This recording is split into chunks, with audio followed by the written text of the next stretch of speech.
बिहार में एनडीए की जीत पर भाजपा नेता पिंटू तिवारी का आया बड़ा बयान। बिहार विधानसभा चुनाव में राष्ट्रीय जनतांत्रिक गठबंधन एनडीए की शानदार जीत पर भाजपा नेता विंदेश्वरी प्रसाद तिवारी और पिंटू तिवारी ने गहरी खुशी व्यक्त की है।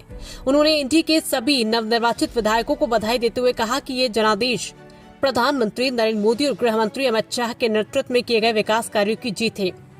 उन्होंने ये भी कहा कि 27 के चुनाव में उत्तर प्रदेश में भाजपा सरकार लगाए कि हैट्रिक तीसरी बार मुख्यमंत्री बनने जा रहे योगी आदित्यनाथ।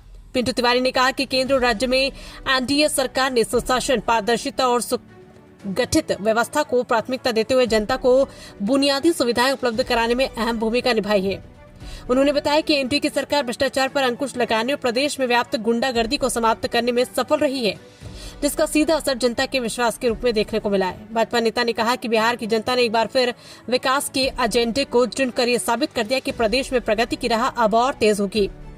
उन्होंने विश्वास जताया कि एनडीए सरकार बेरोजगारी के मुद्दे को गंभीरता से लेते हुए रोजगार के नए अवसर उपलब्ध कराएगी, जिससे युवाओं में नई ऊर्जा और उत्साह का संचार होगा। पिंटू तिवारी ने कहा कि ये जीत जनता के भरोसे और सहयोग की जीत है तथा एनडीए सरकार जनता की अपेक्षाओं पर फंबल।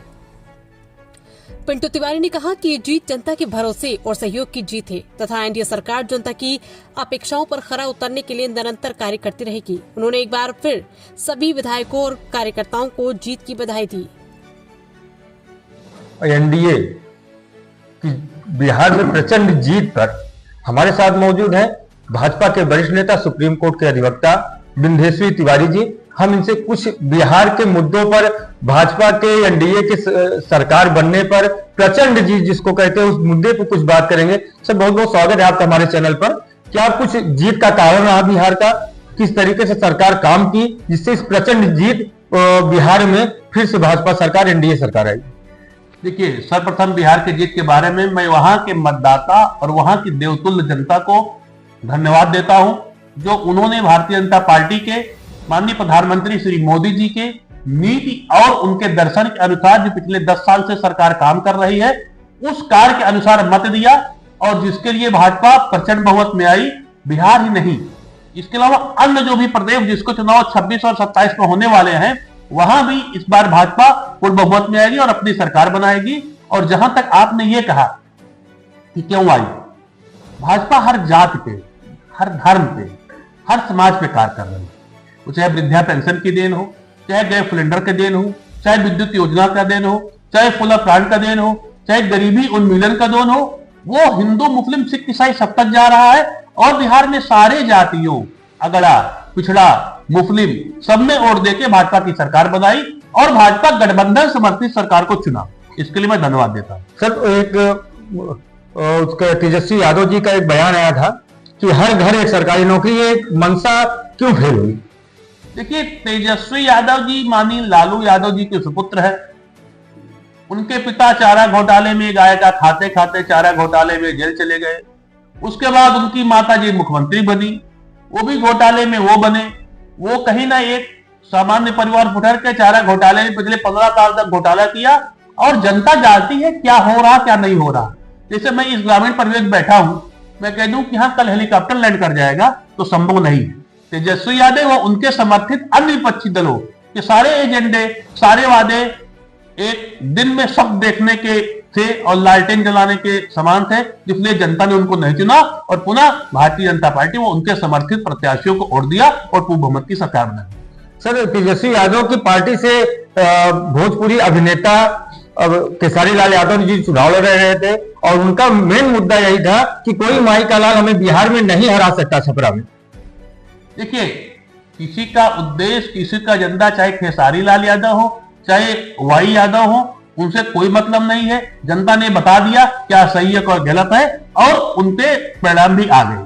सर, बीजेपी ने एक 22 साल महिला को टिकट दिया, मैथिली ठाकुर को, और चुनाव निकला भी। क्या कुछ रणनीति रही थी भाजपा की बेटी को उतारने में और टिकट देने में, विधायक बनाने में? सर, प्रथम तो मैं बताऊं कि वो 25 साल की है, क्योंकि 25 साल से कम का क्या कहते हैं उम्मीदवार नहीं हो सकता और योग्य नहीं हो सकता। रही बात भाजपा ने जिसको जिसको टिकट दिया है, जनता ने प्रत्याशी को चुन के टिकट नहीं दिया। जनता ने सिंबल और भाजपा की नीति और भाजपा के कार्य और भाजपा के विकास को देखते हुए वोट किया है। जितने भी लोग वहां जीते हैं वो भाजपा की नीतियों और राष्ट्र के कार्यों को देखते हुए जीते हैं, जितने नए राष्ट्र का निर्माण होगा और नए युग का निर्माण होगा। सर, बीजेपी के 91 सीटें लमसम निकली हुई हैं और यहाँ पर जो गठबंधन की सरकार है 202 सीट पाकर प्रचंड बहुमत जिसको कहते हैं इस तरीके से सरकार बनाई है बिहार में। क्या ये आने वाले चुनाव में क्या कुछ हो सकता है इसके पहले, इसके बाद? देखिए, आने वाले चुनाव में यदि कहीं न कहीं सरकार की क्या वाली गड़बड़ होती तो जनता अपना रूप दिखा देती। बिहार एक अच्छा प्रदेश है जहां से आईएएस है, आईपीएस है, मजदूर वर्ग है, वैज्ञानिक है, सारे वर्ग लोग वहां है और जनता ने मत देके ये बताया कि पूरे भारत में मोदी जी की जो भी योजनाएं चल रही है तो बहुत अच्छी चल रही है। जैसा ही परिणाम बिहार में आया है वैसे ही परिणाम पूरे भारतवर्ष में अगले 10 वर्षों तक जहां जहां मतदान होंगे, जहां जहां चुनाव होंगे वहां वहां आएगा। सर, बिहार चुनाव में प्रचंड जीत, 27 के चुनाव में आने वाले उत्तर प्रदेश के चुनाव में क्या कुछ परिणाम होगा? देखिए, 2027 में पुनः भारतीय जनता पार्टी माननीय मुख्यमंत्री आदित्यनाथ योगी जी की सरकार बनेगी और पुनः माननीय आदित्यनाथ योगी जी हैट्रिक लगाते हुए उत्तर प्रदेश के मुख्यमंत्री बनेंगे। इनके कार्य, इनकी नीति और इनकी सुशासन व्यवस्था, जो अपराधी है या तो पंचर हो रहे हैं या तो जेल के अंदर हो रहे हैं, और जनता और इनके कार्य, चाहे सड़क बनाने का हो, चाहे पुल बनाने का हो, चाहे गरीब आवास योजना का हो, चाहे सिलेंडर का हो, चाहे शिक्षा उन्मूलन का हो, चाहे मॉडल स्कूल का हो, चाहे प्राथमिक विद्यालय के शिक्षकों का हो, सारी नीति इनकी अच्छी है और पुनः पूर्ण बहुमत में भाजपा सरकार 2027 में बनेगी और पुनः तिरंगा लहराएगा और पुनः सरकार भाजपा की बनेगी। सर, सपा वालों को कहना रहता है हमेशा कि ये फिर क्यों खोलता? सर, 27 वाले चुनाव में जैसे आपने बताया कि प्रचंड फिर से जीत होगी, तीसरी बार मुख्यमंत्री बनेंगे, और लेकिन सर सपा वालों का कहना था कि भाजपा सरकार जब से आई तब से रोजगार कहीं ना कहीं उत्तर प्रदेश में फ्लॉप होता नजर आ रहा है। हाँ, नो डाउट उत्तर प्रदेश में चोरी, चमारी, बलात्कारी, गुंडागर्दी, ऐसे रोजगार बंद हुए, माफिया राज बंद हुआ है।